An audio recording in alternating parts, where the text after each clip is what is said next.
The voicemail lasted 4 seconds and contained only the sound of her own front door opening. Priya came home late from a double shift and saw one missed call from her own number. The voicemail was 4 seconds of hinges and floorboard creaks she recognized.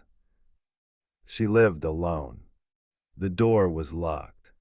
Nothing inside looked disturbed until she opened the closet and found mud on the carpet in a shape like bare feet. She called it in.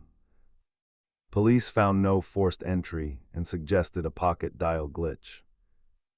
Priya changed the locks anyway. The next night, another voicemail arrived before she reached the building. This one included her name whispered and a kitchen cabinet closing. She entered with officers on speaker. The cabinet was open.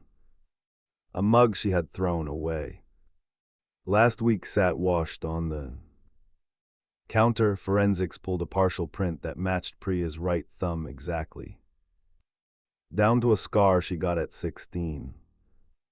They asked when she had been home that afternoon. She had not. Security downstairs showed her badge scan at 2:14 p.m. while she was on camera at work.